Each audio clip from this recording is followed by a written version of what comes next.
Black, and 11% Hispanic and Latino, according to Census Bureau population estimates. We're more diverse than North Carolina, which is 63% white, 22% Black, and 9.8% Hispanic. And the United States overall is 60% white, 13% Black, and 18.5% Hispanic. Our diversity is a strength for the city of Wilson and Wilson County, but we've had our share of growing pains when it comes to social justice and race relations. Segregation's sad legacy lives on in some of the neighborhoods we call home.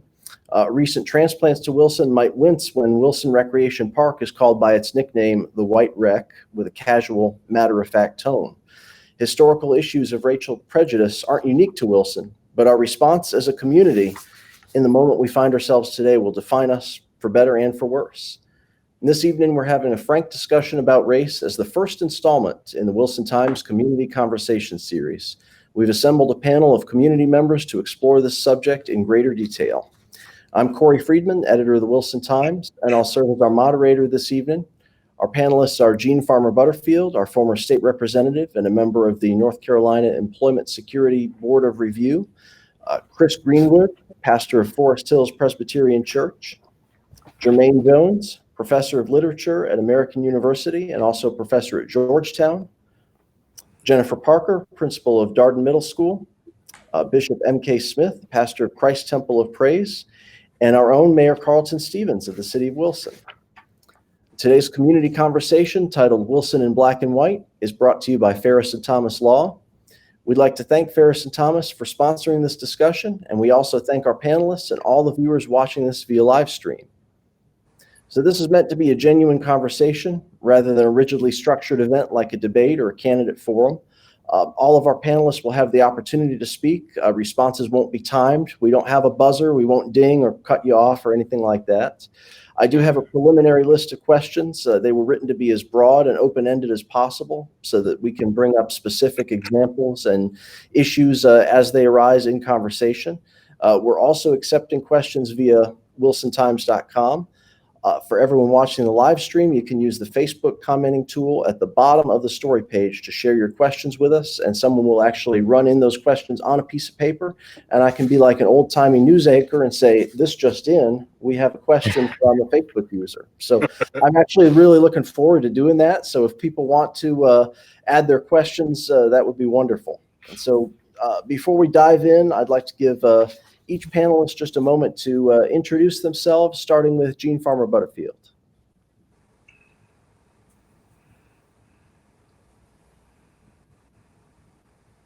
I think we might be having an issue with your audio.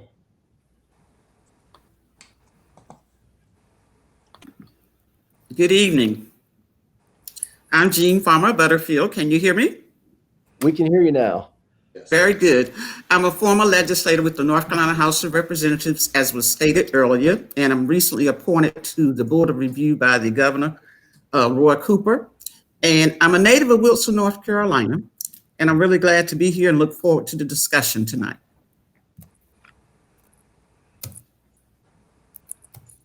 Excellent. Mr. Jones, would you like to go next?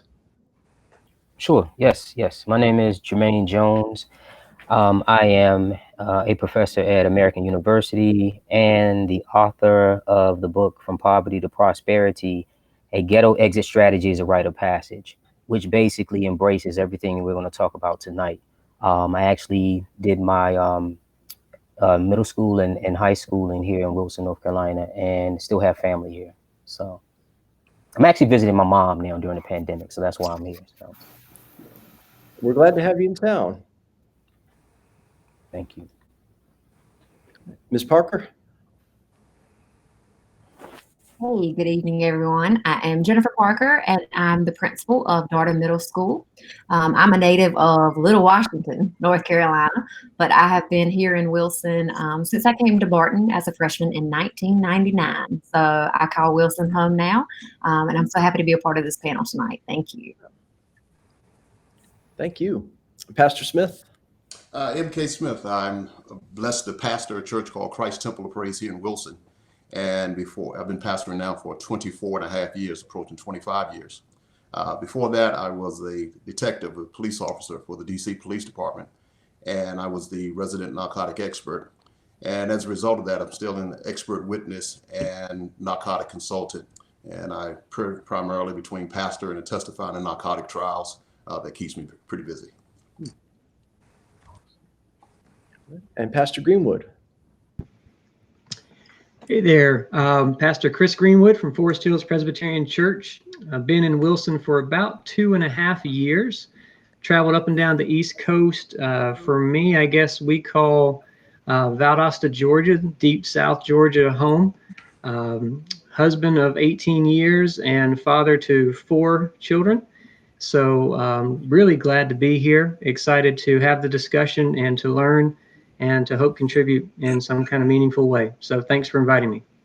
Excellent. Well, thank you for being a part of it. And our unintentional mystery guest, I don't know if everyone out there watching the live stream is seeing what we on the panel are seeing, but Mayor Carlton Stevens is actually represented by a green square due to some camera issues. But I understand that his audio is working even if his video isn't. So Mayor Stevens, if you'd like to say a couple words. Sure. You can't hear me, right? We can hear you. Very good. I'm Carlton Stevens. I am the proud mayor of Wilson, North Carolina. It happened in November of last year, and it has been a doozy since, and that's an understatement, but I'm enjoying every minute of every day of this. I am a proud graduate of Bedingfield High School, and I was told it was the only real high school in Wilson, but we'll talk about that later. But I graduated in 1993, transitioned to the military, and then so forth and so on. Came back home in 2013, and I've been here since, and I'm very excited and proud to be here tonight. Great. Well, we are excited to have you. Thank you all for your introductions. And, you know, an hour goes by a lot quicker than you think, so we're just going to dive right in and get started. Without further ado, our first question is one that we here at the Times have prepared in advance. How does Wilson compare to other parts of North Carolina and to the United States as a whole in terms of race relations? Anyone want to be the first to jump in? All right. I guess I'll jump in. I'll take the step. Obviously, I have not been to every county or every city in North Carolina or every state, but I think Wilson, like any other community, is a wonderful community, but like any other community, it also has challenges. I believe as it compares to larger cities, any smaller community has the same issues, but I think they're more magnified in a smaller place. And I think that's when we talk about some of the issues, and they may just be more magnified. But it has the same issues, I'm sure, that any other place or any other city in North or in the United States. And I concur with that. Also, M.K. Smith. I have traveled all over North Carolina in most counties out of the 100, and it exists. The magnitude varies depending on the size of the city. And I've also traveled the United States in several states, and it exists in all areas of our United States. The degrees are varying.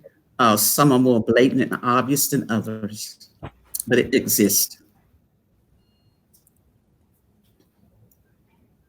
And to take it a step further, I think that when we look at recent events with the George Floyd incident, the Breonna Taylor, and all of those situations involving police, possible brutality, and actual possibilities of murder, we know that it exists throughout these United States, and it became an international issue, and people got involved and were concerned about race relations to the extent that I've never seen in my lifetime. And I've been here many years, although I don't look it. But I can say to you that I hope it's not just a moment, that it's a movement, and that we all will band and work together to become more unified and to look at justice and equality for all. Because if you don't have it for one, then the likelihood of you having it for anyone is going to be suspect and possibly deterred for others. I look at people with disabilities, and they have concerns about equality and justice. I look at people who have a different sexuality than maybe mine or yours, and they have an issue of justice and equality. I look at Hispanics and African Americans, and they have issues in terms of justice and equality. I look at women versus men, and sexism is an issue in our country. So it just goes on. And I think Martin Luther King said it better than anyone. And I'm not going to quote him directly, but justice for one is justice for all. And one movement affects the other. And I can look at the civil rights movement of our African American race and see how the disability movement mimicked and imitated that movement and got some justice and equality in areas of education and housing and other areas. So it's for the good of the whole if you really look at it, in my opinion. And that's all I'm saying tonight. I'm gonna let the rest of you all talk. That was really insightful. I want to thank you for that. I thought a lot about this week, Corey. Thanks to you. Oh, well, thank you. How about a perspective from our schools? Darden Middle School, Ms. Parker, you probably see a lot of diversity in your classes. How do you think folks are getting along here in Wilson? I agree a lot with what Ms. Butterfield just said. And a point of hers that really stuck out is with several movements, I've actually seen some unity. I have seen unity. And I think when it comes to our children in this community, that's the biggest thing that unifies us as a whole. I think that everyone wants what is best for every child in this community.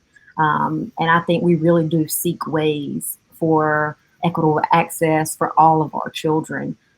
So I think that I'm really excited to see people unify for the good of our babies every day, and taking care of our kids, providing equitable resources for them. And I see groups coming together to make that happen. I see groups from all sides of town, from all races, from all gender. I see them come together, no questions asked, when it comes to supporting our students and our children in this county. And that's really positive and really gives me a lot of hope. That's wonderful. Well, Mayor Stevens, you campaigned on a platform of One Wilson. How close do you feel we are to achieving that goal as One Wilson? Okay. Well, first, let me say, in retrospect to the question that you initially asked, I do believe that Wilson is a lot further ahead than a lot of other places. And I've had the opportunity to live in other places through military services, through college life. Now, I will say the bases that I've lived on, it seemed that there was a lot better race relations on military bases. And maybe because that's just the culture of what it is. Military, it's a smorgasbord. You have people from all walks of life, and so you have to have battle buddies, and it doesn't matter the color of your skin. What we really looked at was your heart, and would you be there for me in time of need?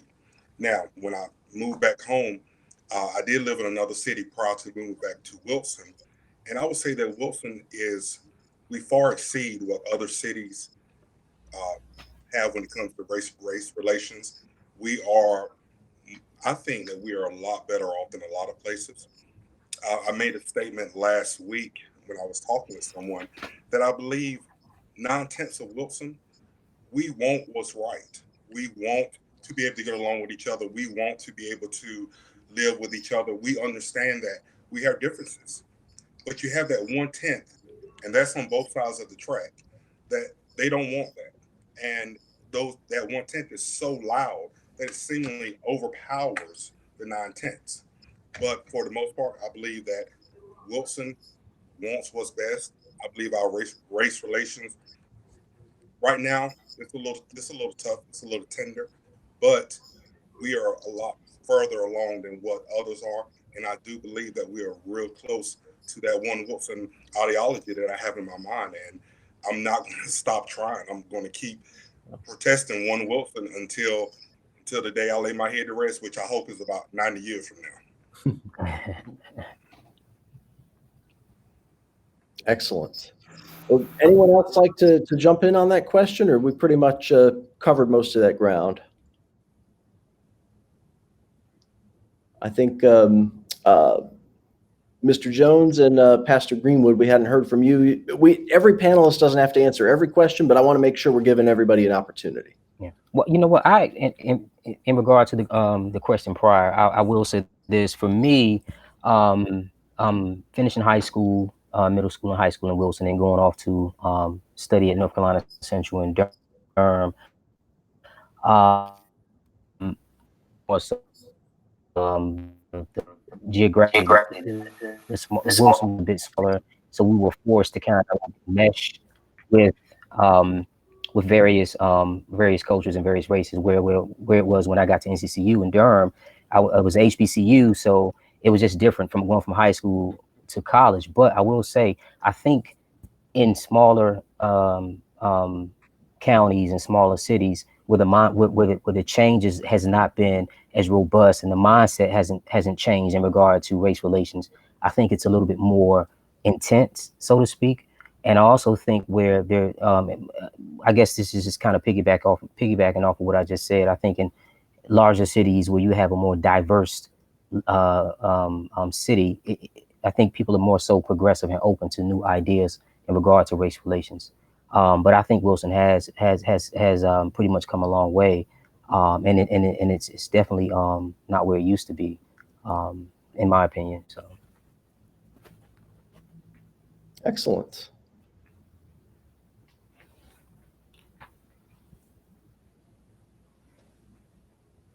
Well, I guess we'll move on to our next question here, which really kind of piggybacks off of the first question. And so if you feel like you've already touched on this answer and want to pass on it, that's okay. But someone might have something additional they want to add. So how would you describe your experience with diversity and your exposure to people of different ethnicities as a child, a teenager, and young adult? And how has that changed over time? And I guess this is more taking the first question and boiling it down into the personal, if you want to relate some of your own experiences. If I may, I don't mean to rush. No, please do. Okay. So that's a great question because, and what sticks out to me is my personal experience as an African-American, as a Black professor at a white institution, and being the only Black male within my department, within the literature and English department. For me, being able to mesh with a predominantly white department and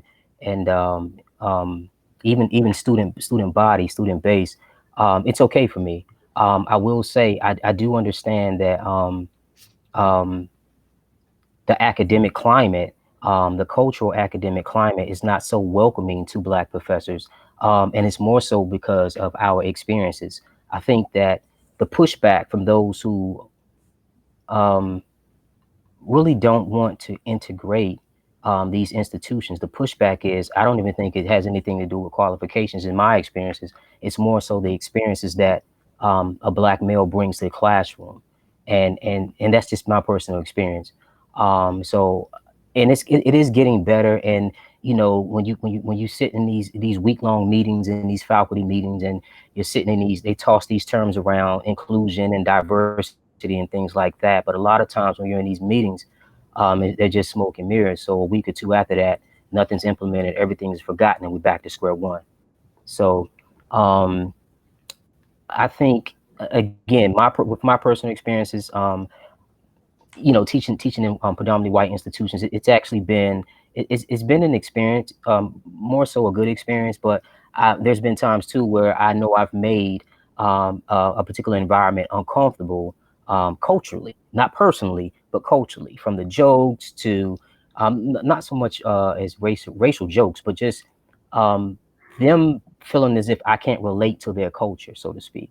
So obviously it still exists, but I do think it's getting better within the academic world anyway. Well, thank you. That's a valuable perspective. Let me say that when I was growing up, there are a few things that really stand out that I want to share with you guys tonight and everybody listening. And one is that when my father and mother decided to purchase some land in Wilson County many years ago when I was a very young girl. I understand from my parents that they had an auction on some property in Wilson County, and my father wanted to build a larger home for his family. And he went to the auction sale, a sale of the property, and the property was a location where there used to be a school in Wilson County called Wilbanks. And that school was where the so-called colored or Negro children attended years ago. And they were selling the property in the school, and my parents wanted that property. And my daddy was the only African-American there, and he bid on that property. And they would not allow him to get the bid, and they just ignored him when he bid it. And a white friend of my father's who had a great deal of respect for him in the neighborhood actually bid on the property and purchased it. And because of his caring and respect for my father and the relationship that they had, he actually sold the property to my dad for a lesser amount than what he purchased it for at the auction sale. Wow. So that is something that I remember hearing my father talk about. And I also remember seeing my mom sit at our kitchen table when I was a little girl. And many of you have heard this story before, and she was teaching people how to read the preamble to the North Carolina Constitution so that they could exercise their right to vote. And I remember watching her and seeing that when people couldn't read the preamble, she would teach them how to memorize it. And if they needed to go to the polls, she would make sure that my dad provided transportation to get them there. And if they needed someone to go in with them, they would request it and they would allow her to go in and help them vote. So that had a profound impact on me. But yet the people in Wilson County chose many years later to elect me to be their state legislator. Number one, as an African-American female, the only one elected in Eastern North Carolina that was African-American. And indeed, when I left having multi and triple counties, I was elected by my hometown of Wilson County, by whites, blacks, Hispanics, whomever. And I served in the General Assembly for 9 consecutive terms, almost 18 years. And people of all races selected me to do so. And that history that I had with my mother and people learning how to exercise their right to vote, and my having an opportunity to actually go to the General Assembly and represent all races of people was just something that my parents thought they would never live to see. And that was important for them to have witnessed before they died at 92 and 96 in 2014. So we have definitely made a great deal of progress just from my personal story. And there are other things that I could tell you, like the time when my parents were asked to integrate the schools in Wilson County and send their children to the schools for white children for integration purposes, and how they hung a noose in my parents' yard and threatened them not to send their children to the white school. That would never happen today. But those are things that are history. It's important to know your history, therefore you can't move forward in the future. But you don't want to repeat it either, so you need to know it. And I just see that we're moving forward in Wilson, a lot of positive things that are happening that my parents didn't envision in a lifetime. And I've seen things positive happen that I didn't envision in a lifetime. So yes, we are making progress. And I think that internationally and nationally, we're going to see even more of a change with this generation than what I've been able to see in my generation and what my parents saw in their generation. So I have very high hopes and a positive outlook. That's excellent. And your parents would be so proud of you and everything you've accomplished and everything you've done for the people of Wilson County of all races. Thank And we you. all thank you for your service in the General Assembly. And it humbles me. Thank you. Yes. Corey, if I may jump in there for just a quick second. Yes. The reason I've been quiet up to this point is I'm not from Wilson like the majority of the panel is. So my experience is a little different. It's more how does Wilson compare maybe to some of the other places that I've lived, plus my own experience. So I want to share 2 things in particular. Is, you know, I grew up with the being the son of an Air Force dad, and my wife is the same. And so being military kids, we've lived not just in the States, but also overseas. And not only that, one of the things that really surprised me was after I got to Wilson back in 2018, the Lord really revealed to me that this is the first place that either myself or my wife have ever lived that's not a military community. And by that, I mean it doesn't have military hubs in it, like a base or just that kind of atmosphere. And so I was kind of pondering the ramifications of that. And when we talk about things like diversity and the opportunity to meet people of different ethnicities and backgrounds and nationalities, a lot of times that comes with military bases and situations like that. And so I've never lived in what I call a closed community before until I've lived in Wilson, a community where people have grown up generationally here. And for me, my whole experience has been living in outside DC, Virginia Beach, even in South Georgia, where people were constantly coming into town and going out of town. And that creates a certain type of transitional nature where you expect change and you expect to kind of rub up against different types of people. So I think I can commend Wilson for being as far along as it has, or it is, because it hasn't had that woven into the fabric. I think Wilson's quite impressive to be as far along as it is right now.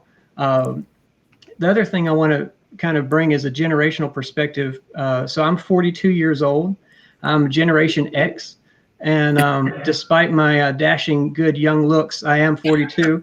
And so I, with that is, I think I remember being in high school in South Georgia and being in band and having friends of all different types of races, Asians, Hispanics, Black guys, and of course, white people. And so, the band for me was a melting pot where I just had friends. And I remember the first time I smacked up against racism, not for me, but for some of my Black friends, was when I was a senior in high school. And I remember being so angry about it and saying, there's going to be a day when the people that I saw on TV that I called like the pot stirrers, the people that just kind of tried to stir things up racially all the time, they're going to all just die. And it's going to be a great day. And I really remember thinking that as a high schooler. And then eventually we're going to have, the good old boy system's going to be gone, and people are just going to grow up and they're just going to respect each other because they're people, right? And so here I am some 20 plus years later, and I think, speaking as a Generation X person, I think there's a certain level of frustration and anger that we're not further along than we should be. That those people still haven't let it go, and those people are still teaching their kids the same ridiculous things they taught them back when I was in high school. And so, I kind of bring all of that to this topic, and so I just wanted to kind of throw that in there as perspective of my childhood, my upbringing, and then also perspective of what Wilson's like, being kind of a locked, closed community. As a person moving into Wilson, it's hard for me and my wife to get to know people because, we can't compete with people that have known somebody since they were in elementary school. So we're kind of the outsiders trying to make ourselves fit in. But overall, I am impressed with Wilson, where we are, I think, relationally as a whole. So. I'd like to add my little 2 cents in, Corey. I'm not going to give my age like Pastor Chris first and foremost, but from a personal perspective, though I was reared in D.C., Washington D.C., my roots were here or are here in Wilson. My mother, who is still alive, is a graduate of Darden High School, and I'm not going to give the year because she's going to get me. But the fond memories that I have in terms of the coming to Wilson and staying with my grandmother and my mother at 1300 block of Nash Street in the 60s. I do still remember a divide in terms of how Wilson was then versus now. And just small things such as I remember playing in the streets, and the streets were not paved back then on the east side of town, 1300 block of Nash and some of the surrounding streets. And I can remember such things such as that. And then from the older generation, I oftentimes heard the story of the terms of opportunities not being here in Wilson for African Americans, and how typically many of them, as soon as they graduated, they went to larger cities for a greater opportunity. And even today in 2020, I still wonder, are opportunities available in terms of for minorities and African Americans? And I just use, and I see Professor Jones as an example. He teaches at two universities, American University and George Washington. Am I correct? Georgetown. Georgetown, American University in Georgetown. Let me get it straight. The Georgetown. And I wonder, and I don't know his age, but would that opportunity be available for him to teach at our local university here? And so the pride that I oftentimes hear from the younger generation is that the opportunities are not here for them professionally. And though Wilson is a wonderful place, and the thing that I do love about Wilson, that I see a uniqueness concerning Wilson, it has a strong sense of community.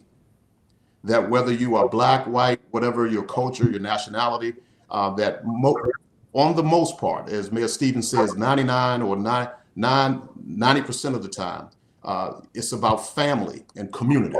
And it's a wonderful place to raise your children, and it's a wonderful place but in terms of the opportunities for advancement for our young people, I wonder, have we not just arrived, but I wondered, have we had serious, frank conversations concerning advancement, opportunities, and equality?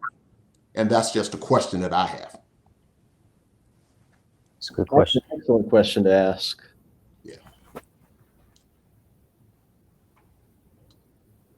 So we have a couple reader questions from some of our readers watching the live stream on wilsontimes.com. Like to get us started with this question from Eric Jenkins. Have any of the panelists experienced racism before? If so, how did you react? And if not, how do you as an influencer and gatekeeper help prevent another generation from facing issues such as institutional racism? I'll start that question. Can you all hear me? Yeah. We can hear you. Very Yes. good. I will say that personally, I've been a victim of racism, or I'm not even going to say racism, because sometimes I use the word racism when we may need to use the word prejudice. But I've experienced it, and it was with a law enforcement officer. Now, it wasn't in Wilson, and I need to say that it was not in Wilson.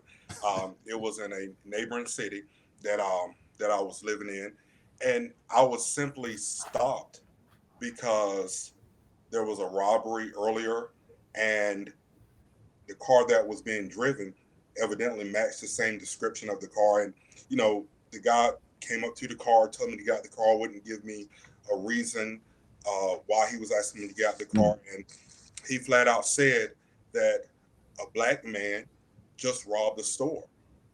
Okay, so why are you stopping me? I'm a whole school teacher at the time, and I'm just leaving the gym, and I have on gym clothes. That's because I just left the gym, and he and I got into a pretty heated debate. And then another one of his little partners came over, and the next thing I know, I was laying on top of the hood of my car. But the problem is, I was stopped and done that way simply because I was an African American, and an African American robbed a store, and it was the same model car, but it wasn't the same color car. So I don't know if they felt like I may have painted the car. I don't know what they thought I did in between that time, but that bothered me. And I'm not going to say that was the first instance of racism or prejudice that I witnessed or I dealt with, but it was the most prevalent because it became so physical.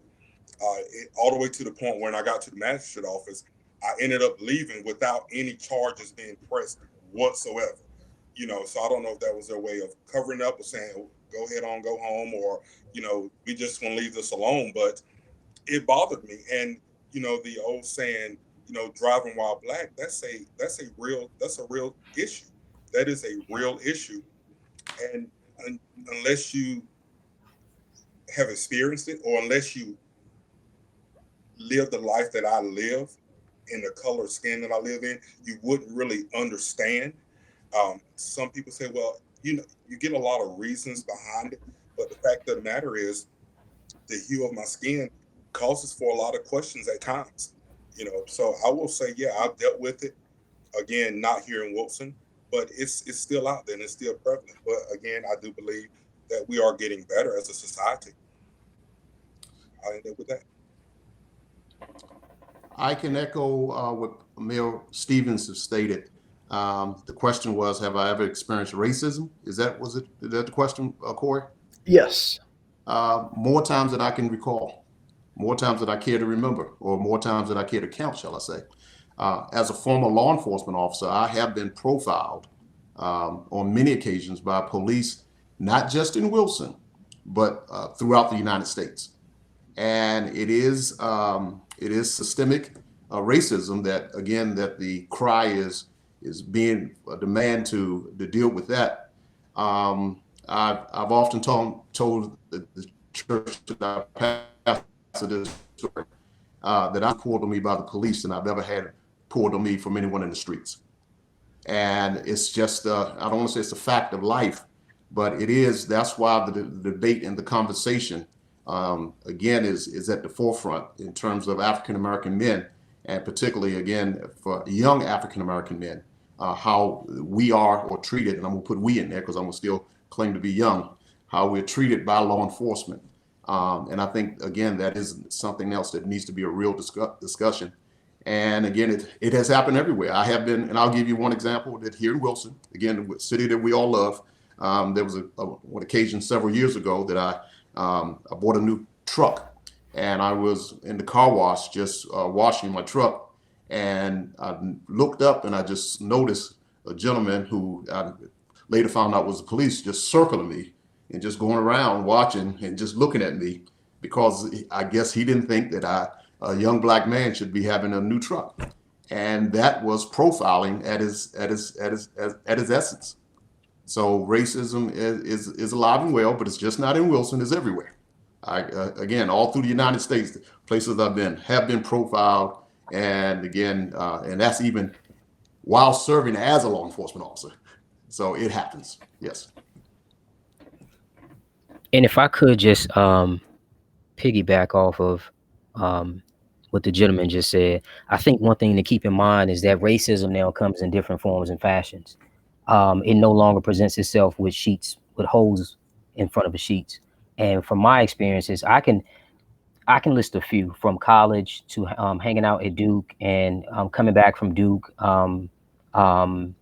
after practicing with their football players, coming back to NCCU and getting stopped because it's just a bunch of black guys in a car with some tinted windows, to even jobs, even interviewing at particular institutions, which I won't name, some here in North Carolina, white institutions, where the rhetoric in the interview would seem to go well, but when I asked for a follow-up in the interview why I probably didn't get that appointment, it absolutely had nothing to do with the job description. So, and I probably need to say this aspect too, but another thing I think we need to keep in the forefront of our thoughts is being marginalized and experiencing racism has all types of negative effects. And we never really have a tendency to talk about the psychological effects that comes along with being marginalized all your life, or being told that you're less than, maybe not verbally, right? But maybe just through no's and doors being slammed and job opportunities relinquishing themselves because of the color of your skin.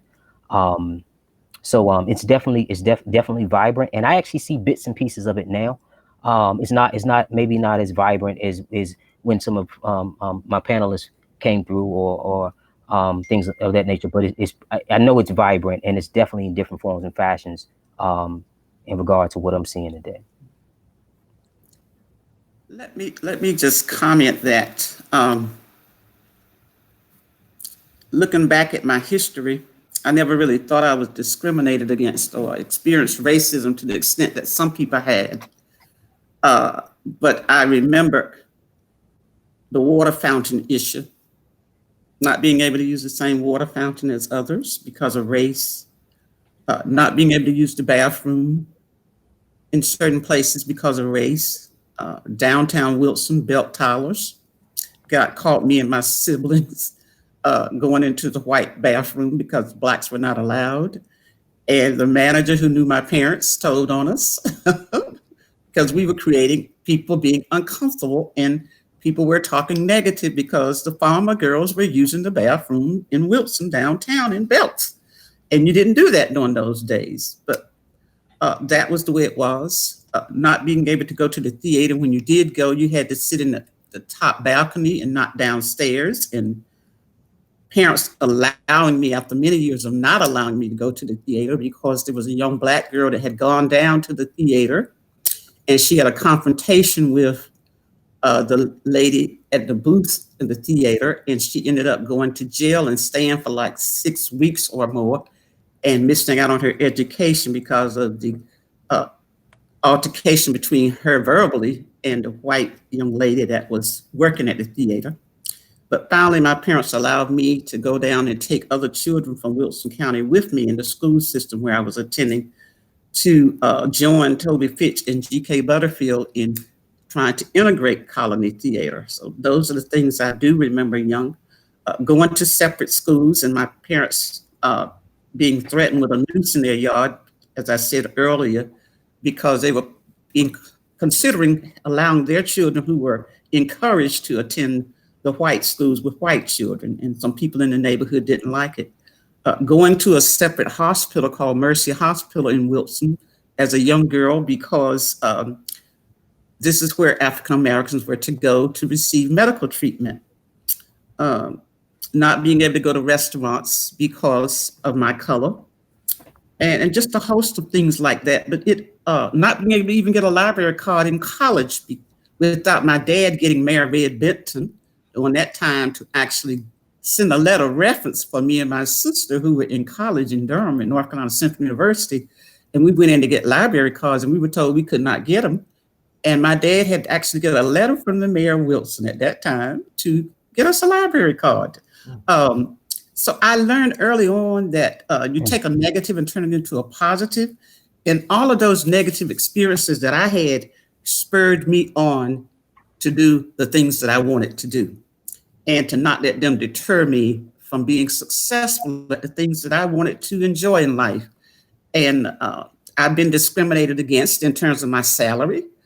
Without a doubt, I know that with my education background and experience, there were white men making more money than I made. And I found that out by sheer accident. And it shouldn't have been, but it did happen. So that spurred me on to do other things and to make even more money for me and my situation and my family. So not being able to shop in certain stores without people saying, oh, you don't want to buy that. That's not on sale, ma'am. You might want to look at these things over here.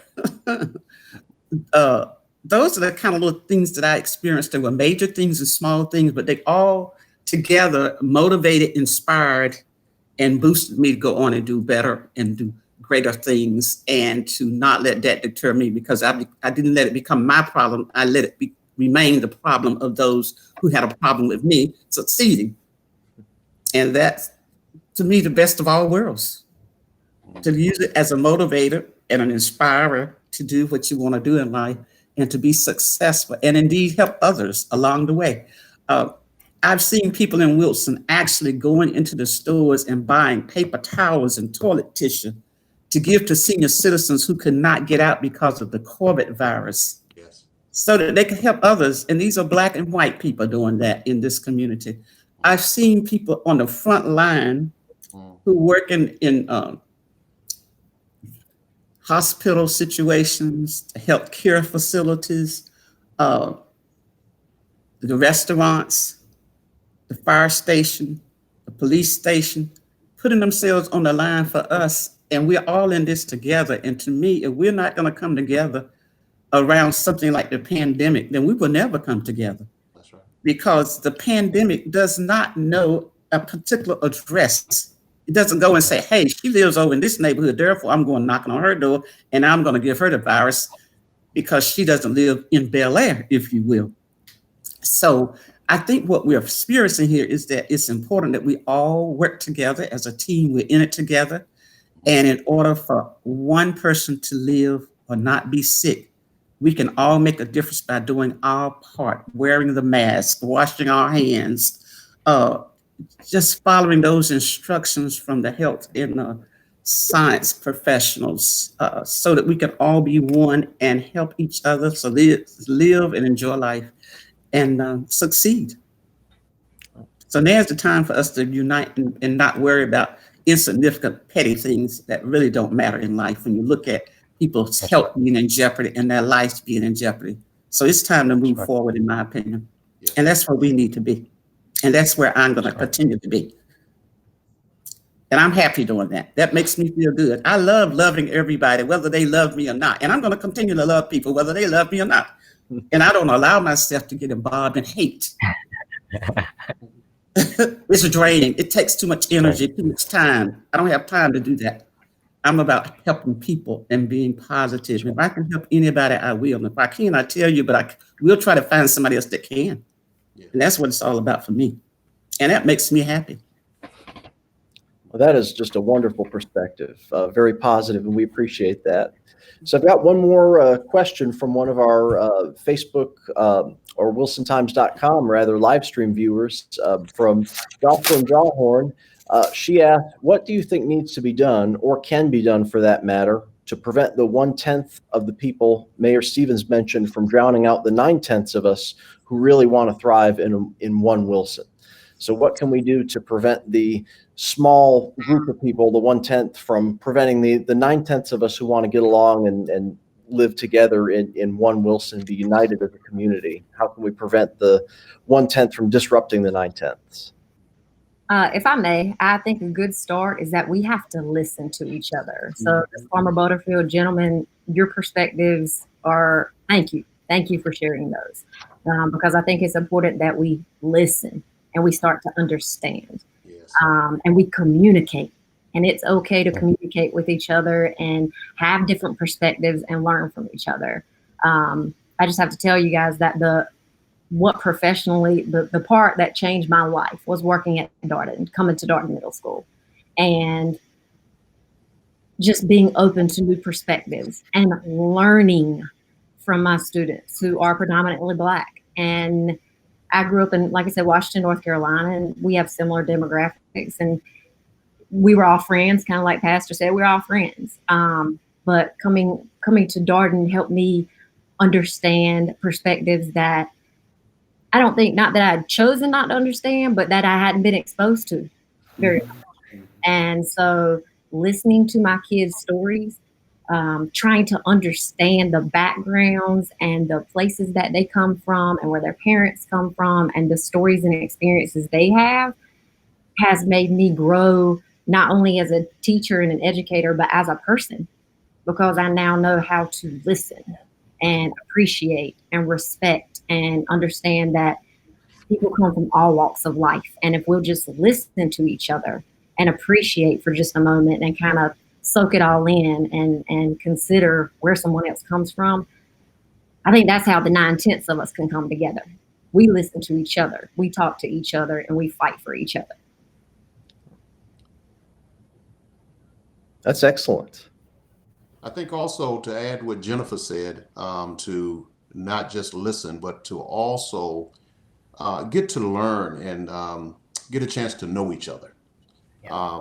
And then once there is that negativity, as Representative Farmer Butterfield said, to be louder than that voice. Because if we were to just be silent and be, as has been said, silence is complicit. To once we find that someone is trying to be negative or someone is not doing something that is positive for our community, to make a stand and to speak up against it. So I think those things would silence out that small minority that's still, because you're always going to have negativity, but it's going to silence them to the point where you can at least hopefully shame them into their behavior. Mm-hmm.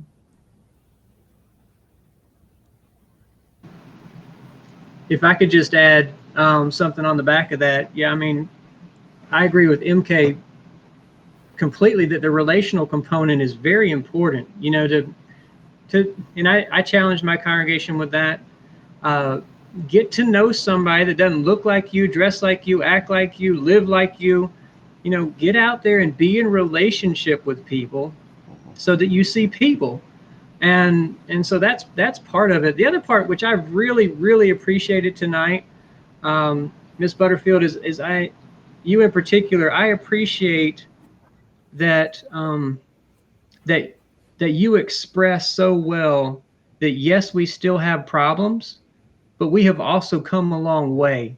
And see, that's what I miss, that in the national discourse. I don't hear anybody talking about that.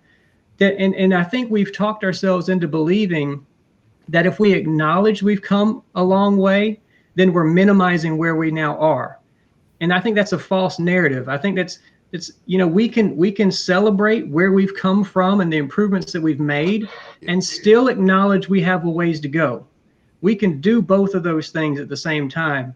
But I don't think that our politicians think we can do that, present company excluded. But I just feel like when I listen to the national discussion on both sides of the aisle, it's, there's no problem at all, or everything is just as bad as it was 60 years ago. And so we're raising a generation of people who don't know the history from where we've come. So they feel like this is like the darkest day in America's history, and it's just not. Yeah. And it doesn't mean we don't have room to go. We do have room to go. We have things we need to deal with and address. But I think we need to celebrate the people who've walked us this far. And that's okay in the national conversation. And I wish we had more of that from all levels above us. I just think it's valuable. So I just wanted to kind of throw that in there. Excellent point. Thank you so much Good for point. reiterating that for us. To make sure that wasn't me. I heard somebody ringing there. Corey, I'll offer an example. Yes, sir. A few months ago, me and Pastor Chris had not even met each other. We didn't know each other. And we had a chance to meet. Chris, was probably, 2 or 3 months ago? 2 months ago? Yeah, about 2 months ago. About 2 months ago. So we had an opportunity to meet, and not just meet, but we developed a relationship. And as a result of that, even though we have different backgrounds, different experiences, but we developed a relationship. And as a result of that, as young people say, that's my guy now. But if we had never met, or we had never took the time to develop a relationship, we wouldn't have known each other as husbands, as fathers, as we knew each other probably just as pastors or seeing a name on a church billboard. Mm-hmm. But when we actually took the opportunity and worked towards communicating and meeting and developing a relationship, again, that's my brother. So I think it takes all of us to, as I think Pastor Chris said, to get out of our box, get out of our comfort zone, and to not just meet someone, but develop relationship with them. And I think that is something that is going to be for the good of our entire community. I would like to add something in there if you don't mind. First of all, can you all hear me? Yes. Good, Yes. good. I will say the way that we silence the 1/10 is exactly what everyone else is saying, is communication and talking and understanding that we are going to have our differences, but just because we have differences does not mean that we don't have the same end goal in mind. Now, there's a member of staff that we have become close as more so on a friendship basis, and that's because this person and I, we're from two totally different worlds, but we're able to talk to each other, and we have the understanding that I may not know, so I may be quote unquote ignorant to some things. He or she may be ignorant to some things, but you can ask anything, and you can ask in a safe way. You can ask in a safe environment, and I'm not going to judge. They're not going to judge, and that helps a lot. That helps a lot. And then I'll go even deeper. We had one of our council members who flat out took the time to meet with each individual council member and myself as well, because he wanted to understand where everybody was mentally, especially, during the passing of Mr. Floyd, because there was a lot of tension going on. And sometimes I think we base race and ideologies off of your political party more so than off of the person, because, I met some guys that were African American and they were Republicans. And the first thing I thought was they're just totally wrong. They're just looking at life totally wrong, until I started talking to them and listening to them, and the same goes with other people. Until we listen and understand where a person's coming from and understand what a person does not understand. Just because you're 40, 50, 60 years old does not mean you understand everything. There's some things that you just won't know until you ask. And some people are scared to ask. There are things that I may be a little apprehensive to ask certain people, but until we get to the point where we're able to ask, and I respect your question and you respect my answer, then that 1/10 is going to continue to be loud. But once we are able to communicate in a safe space, and I stress the word safe space, until we're able to do that, I think that those little people, the 1/10 people, they may be pretty loud, but we're getting there. And I keep saying it, we're getting there. And I hope everybody agrees with me on that.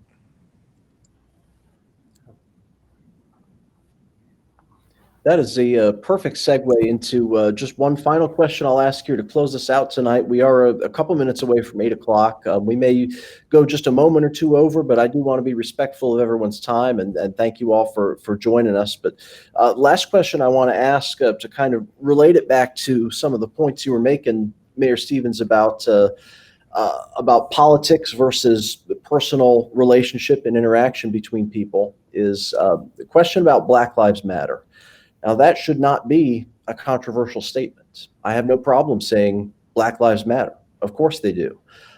That is seen as a counterpoint to All Lives Matter, which has taken on a political significance. And so I think there's the Black Lives Matter movement, which is basically a statement on universal human worth. And then there's Black Lives Matter as a political objective and organization. There is a foundation called Black Lives Matter who one of the co-founders said, we're trained Marxists. So, I mean, they're aligned with a left-wing political ideology.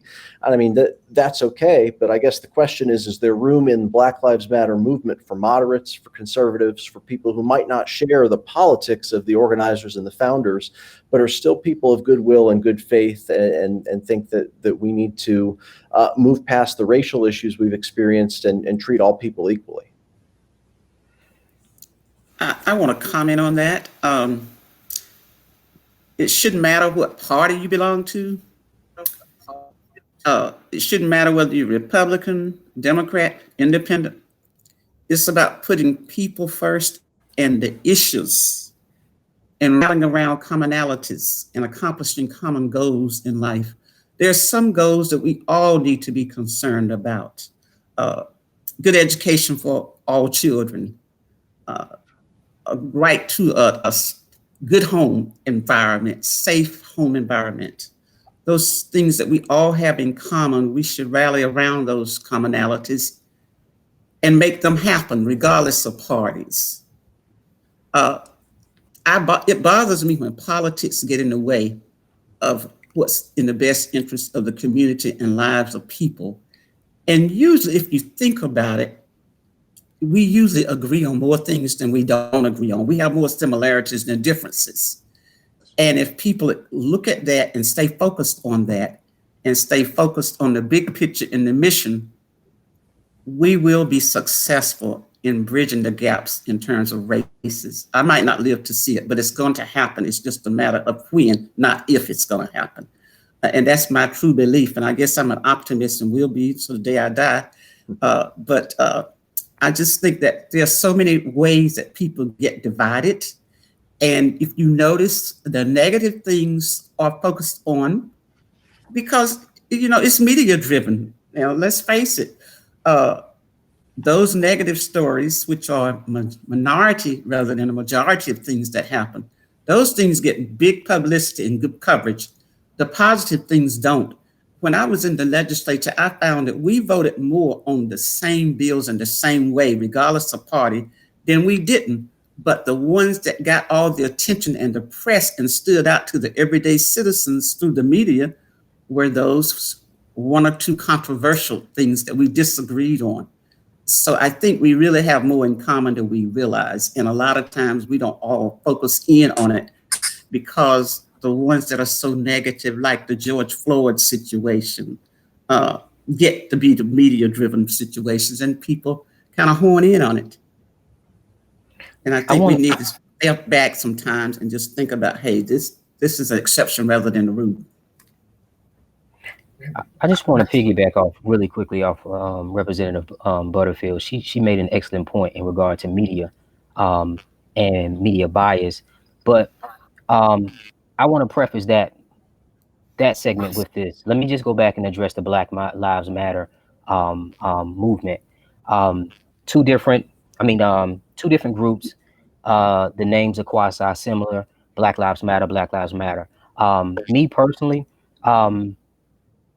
I'm a fan of the term Black Lives Matter, and let me explain what I mean.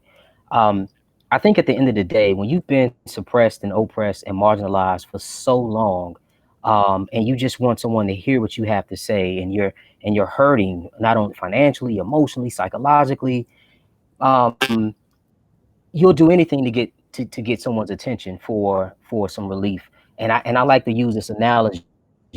A lot of times, children from the inner city or from low socioeconomic backgrounds, they'll come to school and they'll misbehave. As soon as they get to school, they're misbehaving. School starts at 8:30, 9 o'clock, you see them out in the hallway. If you walk through the halls, good. And a lot of times what we have to understand is that misbehavior is a call for help. Hey, I'm hungry. Hey, I had to watch my little sister or brother all night last night. Hey, I'm 7, but I'm taking on the role of an 18-year-old at home. And when you place that against the backdrop of Black Lives Matter, we just have Black people basically saying, hey, we're tired. And if you can't see that and you can't understand that or speak that language, I have a problem with that. And me personally, when I hear someone of non-color, or I hear a white person say directly after Black Lives Matters is uttered, someone says all lives matters. To me, that's a racist cop-out. That's just saying, hey, we overlook that issue. And again, to me, Black Lives Matter is just a movement that's saying, hey, we're tired. And we're tired of our young Black men and young Black women being killed at the hand of law enforcement. It's almost like, to me, it's almost as if killing Black men and women is a feature of law enforcement, unlawfully, basically. Is what I'm getting at. So I'm not against that term, and if it's subjugated to just Blacks being heard, it's generation after generation. And listen, here's the thing too, and this is what I like to say. Now I'll make one more point, and I'll be quiet. But we can go back to Ellis Coast, James Baldwin, and all these writers during the Harlem Renaissance. And myself and a few of my colleagues, we're writing about the same exact thing. And it's gotten better. I will say it has. Race relations have come a long way, but there's still those subtle impediments. There's still some subtle things that we can work with now. But I again, any movement, I think, and if you look out through the course of Black history or history in America, any sound movement that Blacks have constructed to be heard has always been inverted as something that's ill proven, or something that's considered domestic terrorism. That's just not it. And the other thing about media does, there is a such thing as media bias. I actually have my classes to do. We break down the percentage of coverages through all media outlets, and they have to cover from MSNBC to BBC, to CNN, to Fox, and I'll give them six topics, and they have to filter each topic through all media channels. And we'll come back and we'll pull out the bias. How many times did they use this particular word? How many times did they use this word, or whatever the case may be? And the dangerous thing about media is that a lot of people trust it, and they when it comes into their homes, just like when we welcome people into our homes, obviously we trust them, and that's how the media works. When you welcome that news station into your home, it's everything. So I know I kind of bounced around, but I definitely wanted to address the Black Lives Matter movement. I think at the end of the day, it's got the initiative and over time, the agenda has been tainted. It's just, to me, it's just a call for help. It's a cry for help. That's pretty much what that movement meant to me, or means to me. So, Corey, I'm glad that you asked that question, because I kind of linked that question with the responses that we've been given earlier. As far as the Black Lives Matter movement, I think that warrants questions from those who don't really understand the Black Lives Movement statement, or the Black Lives Matter statement. And I look at it like this. Now, of course, like you said, there is the Black Lives Matters. There's a whole corporation, and if you read their whatever you call it, their information, I don't really agree with everything that's up there, but the statement Black Lives Matter, it does resonate strong with me. But I use this analogy. If you look at, I think it's the month of October, we celebrate Breast Cancer Month. Everyone wears pink. Football players have on pink shoes, and baseball players wear pink gloves. And we're focusing on breast cancer. Now, are we saying in the month of October that no other cancer is important? By no stretch of the imagination. Every cancer is important. Every disease out there is important, and it deserves to be focused on. But for that particular time, we are focusing on breast cancer. So when we look at Black Lives Matter at this point, and I tell some of my white counterparts or my white friends, it's not that we're saying your life does not matter, because true indeed, everyone's life matters. But at this point in society, at this point in our community, we're having to stress the fact that Black lives matter also, because it looks as though, and it seems as though for so long we have not mattered, especially when it comes to certain people, especially our law enforcement.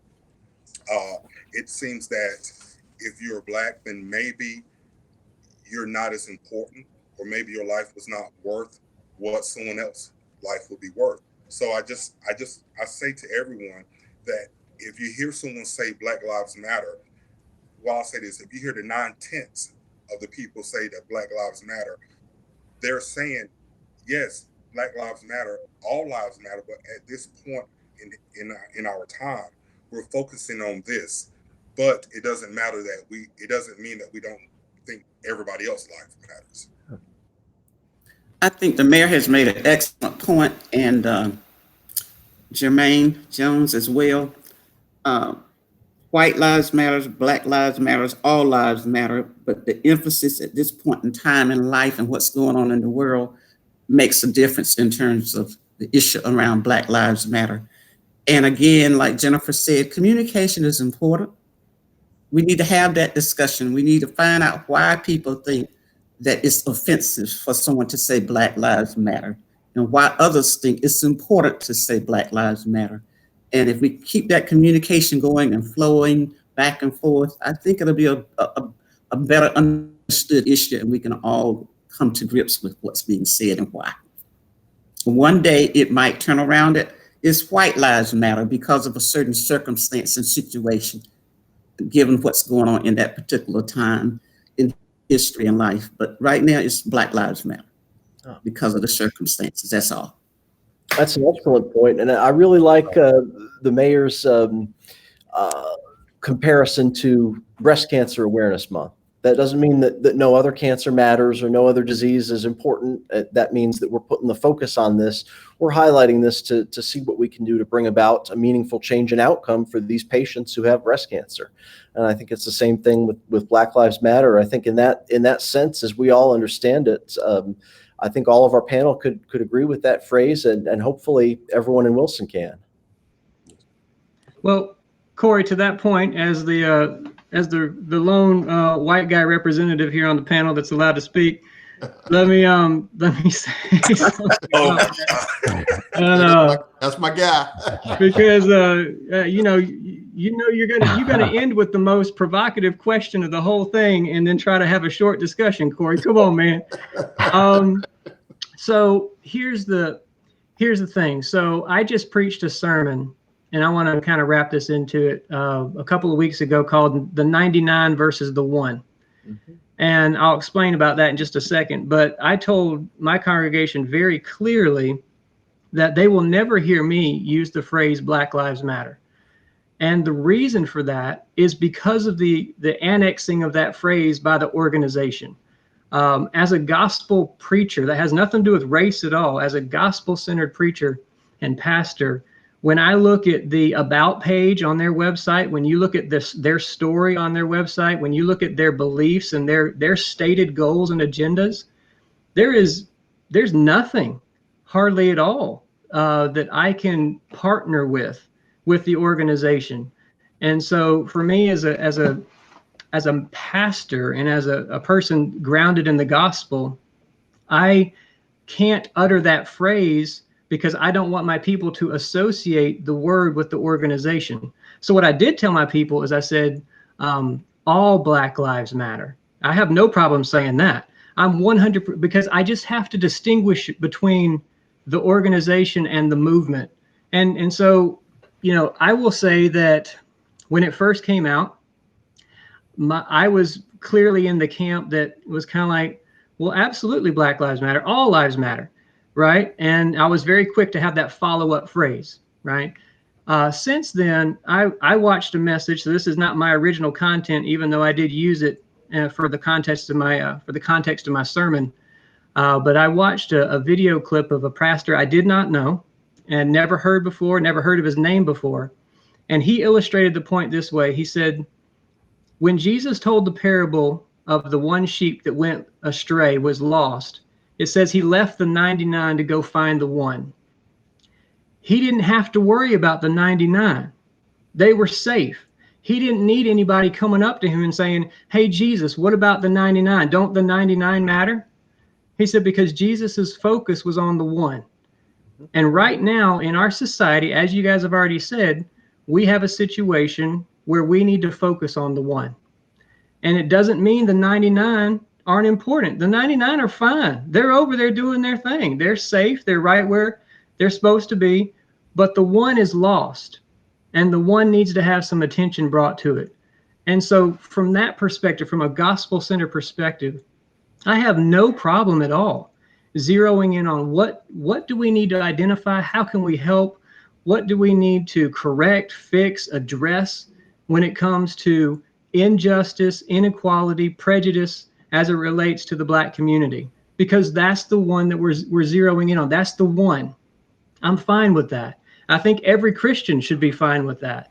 And we can frame it in that context. That works. But just for me personally, you know, I can't use the phrase Black Lives Matter because of the tie that it's been hijacked by the organization.